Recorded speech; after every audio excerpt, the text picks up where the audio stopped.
श्री जगदम्बिकाय नमः।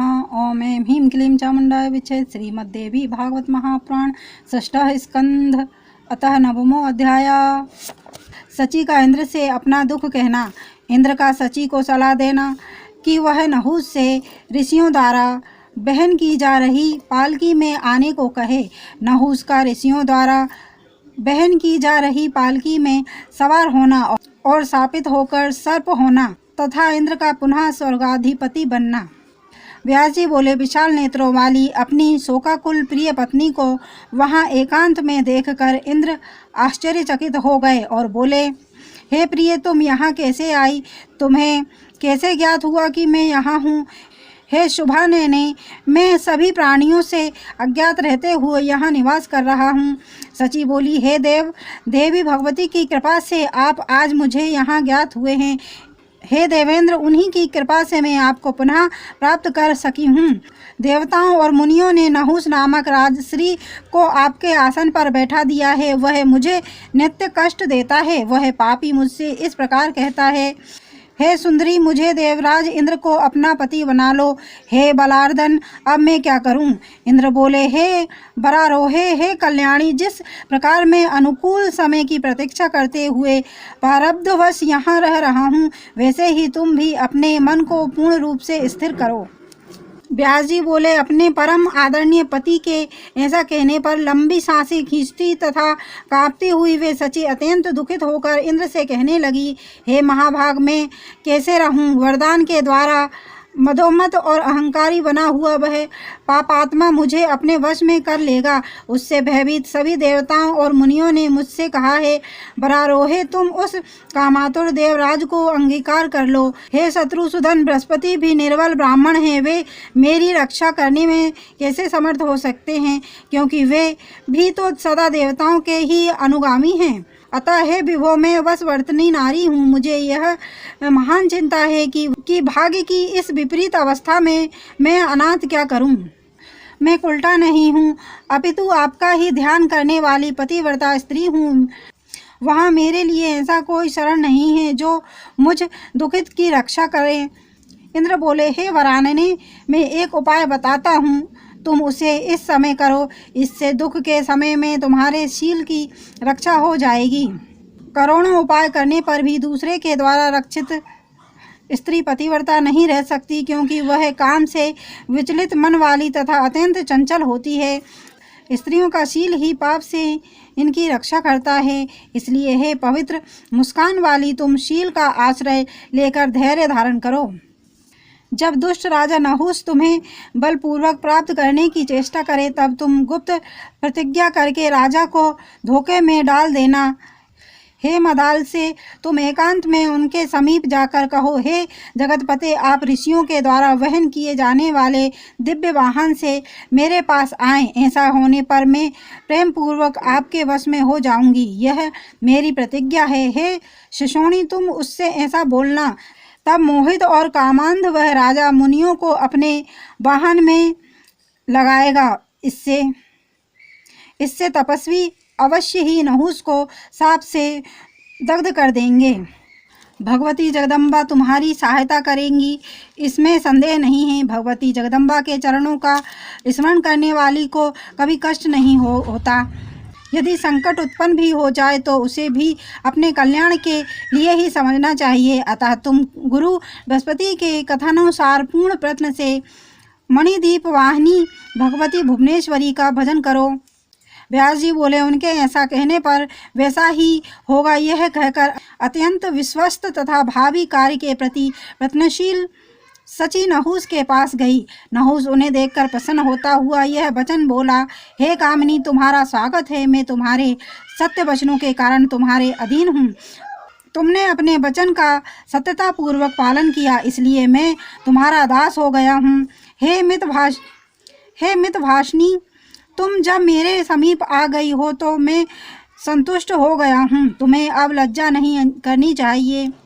हे सुंदर मुस्कान वाली, मुझ अनुरक्त को अंगीकार करो। हे विशाल नेत्रों वाली, अपना कार्य बताओ, मैं तुम्हारा प्रिय करूँगा। सची बोली, हे कृत्रिम वासव, आपने मेरा संपूर्ण कार्य कर दिया है। हे देव, हे विभो, इस समय मेरे मन में एक अभिलाषा है, उसे आप सुने। हे कल्याण, मेरा मनोरथ पूर्ण कर दीजिए, इसके बाद मैं आपकी वशीवर्तनी हो जाऊंगी। मैं बड़े उत्साह से अपना मनोरथ कह रही हूँ, आप उसे पूरा करने में समर्थ हैं। नहुष बोला, हे चंद्रमुखी, तुम अपना कार्य बताओ, मैं तुम्हारा अभिलषित कार्य करता हूँ। हे शुभ्रु, यदि अलभ्य वस्तु होगी तो भी मैं तुम्हें दूंगा, मुझे बताओ। सची बोली, हे राजेंद्र, मैं कैसे बताऊं, मुझे आपका विश्वास नहीं है। हे राजेंद्र, आप शपथ लें कि मैं तुम्हारा प्रिय करूंगा, क्योंकि पृथ्वी तल पर सत्यवादी राजा दुर्लभ है। हे राजेंद्र, आपको सत्य से बंधा जानने के बाद ही मैं अपना अभिलाषित बताऊंगी।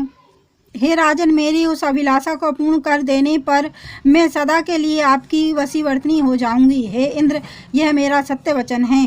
नहुष बोला, हे सुंदरी, मैं यज्ञ दान आदि कृत्यों से संचित पुण्य की शपथ लेकर कहता हूँ कि मैं तुम्हारे वचन का अवश्य पालन करूँगा। सची बोली, इंद्र के वाहन अश्व, गज और रथ हैं। भगवान विष्णु का वाहन गरुड़ है, यमराज का वाहन महिष है, शिव का वाहन वृषभ है, ब्रह्मा का वाहन हंस, कार्तिकेय का वाहन मयूर और गजानन का वाहन मूषक है। हे सुराधिप, मैं चाहती हूँ कि आपका वाहन ऐसा विलक्षण हो जो विष्णु, रुद्र, असुरों तथा राक्षसों के भी पास ना हो। हे महाराज, अपने व्रत में अटल रहने वाले समस्त मुनिगण शिविका पालकी में आपको ढोए। हे राजन, यही मेरी इच्छा है। हे पृथ्वीपते, मैं आपको सभी देवताओं से महान समझती हूँ, इसलिए मैं सावधान रहती हूँ, आपके तेज की वृद्धि चाहती हूँ।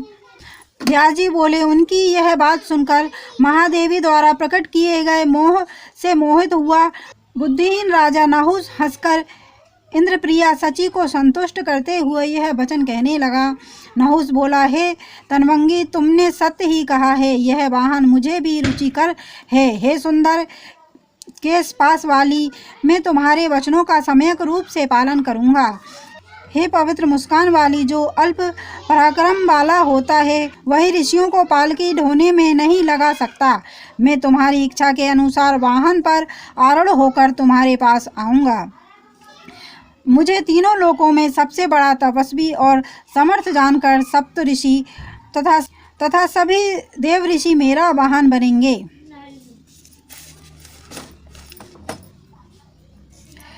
व्यास जी बोले, ऐसा कहकर परम संतुष्ट उस नहुष ने उन इंद्रप्रिया सची को विदा किया। इसके बाद सभी मुनियों को बुलाकर वह कामातुर उनसे इस प्रकार कहने लगा। नहुष बोला, हे विप्रगण, मैं आज सर्वशक्ति संपन्न इंद्र हूँ, आप लोग गर्भ रहित होकर मेरा कार्य करें। इंद्र पद मुझे प्राप्त हो गया है, परंतु इंद्राणी अभी मुझे नहीं प्राप्त हो सकी है। उन्होंने मेरे पास आकर प्रेम पूर्वक यह बात कही है।